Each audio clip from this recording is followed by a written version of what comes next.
שהיה שרוף עליי.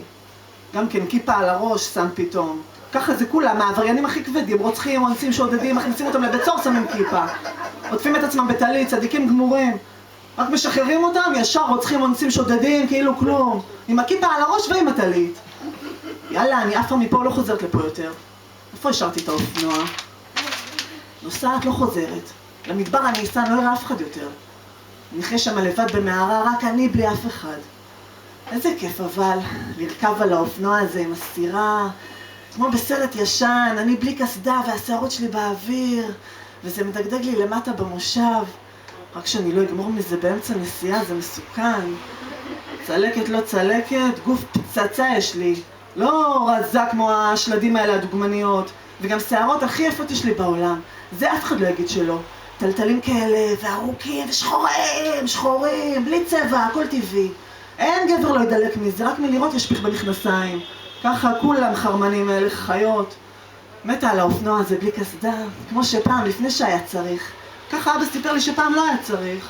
רוח בפנים גם כן מדגדגת, זה כיף, מי רוצה יותר מזה? נראה שוטר יבוא עכשיו ויגיד לי למה אין לך קסדה. רק יראה את הצלקת שלי, לא יראה אותי יותר. שקופה אני אהיה גם בשבילו, לכו כולם. לא רוצה להיות כוסית, עדיף לי ככה שלא יסתכלו, לא צריכה את המבטים שלהם. רק איזה תפוקה אני שבמקום להמשיך על כביש 4 נכנסתי לעיר שאין לי אפילו מה לחפש פה יותר. יאללה, לעוף מפה, לא רוצה להיות בחור הזה, הטייסים, בן גוריון, כביש 4. ואם אני אעזוב הכל ואני אסע לניו יורק? שמה במילא האנשים לא מסתכלים עליך. תקבל שבץ, תיפול, תמות באמצע הרחוב, לא יסתכלו עליך. אז גם עליי לא עם הצלקת שלי. פה כולם מסתכלים על כולם. איפה אני? כולם מסתכלים על כולם, לא מפסיקים להסתכל, אפשר לחשוב מה יש כבר לראות. ורק כשאת מכוערת עם צלקת בלחי, פתאום מסתכלים עלייך. וזה כואב פי 1000. שמה, איך הפסיקו להסתכל אם אף פעם לא הסתכלו? דוד ססון שם, מליאן, בטח יעזור לי, אפילו שכבר 10 שנים לא שמענו ממנו, אחרי שהוא רב עם אבא על הירושה של סבתא שהוא רוצה לעצמו. איך מגעילים אנשים, לא מספיק כסף יש לו בניו יורק מהבניינים שיש לו שמה, מזכיר כל דירה $5,000? חרה הוא גם כן, אפילו לא בא ללוויה של אבא. לא רוצה ללכת אליו שירקב שם עם כל הכסף שלו.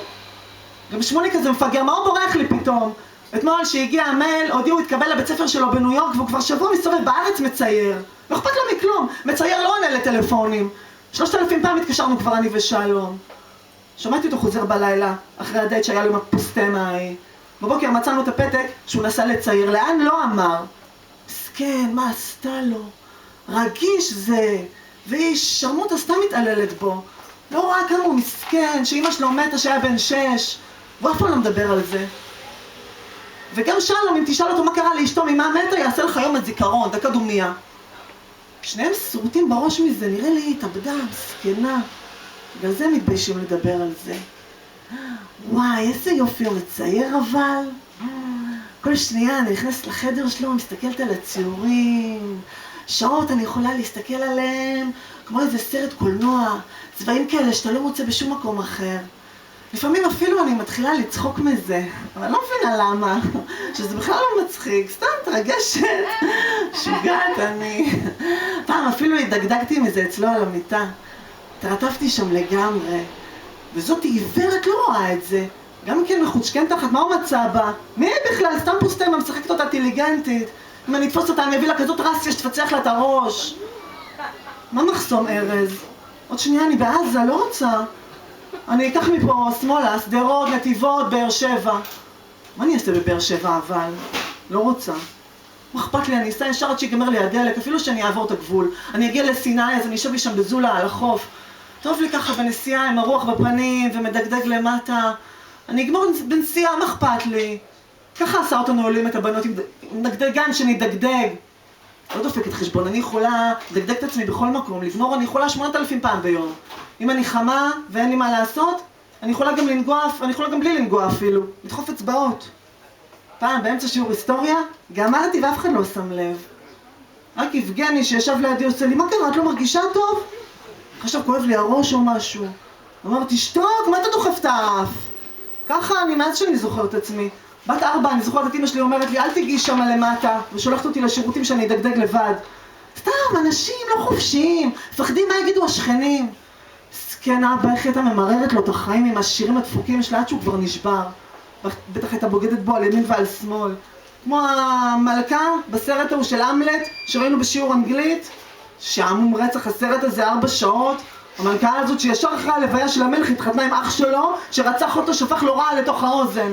אין, בעולם הזה אנשים רק חרות אחד עם השני. ההיא גם כן מפגרת, הטביעה את עצמה בבריכה עם הפרחים שלה, כי הנסיך לא רצה אותה, אמר לה לכי למנזר.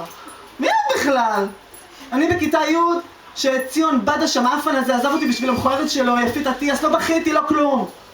איכסה, אמרתי, הוא לא רוצה, הוא רוצה תהיה מכוערת עם האף הגדול שלה, כמו חדק של פיל, שיקח אותה שיהיה לו לבריאות.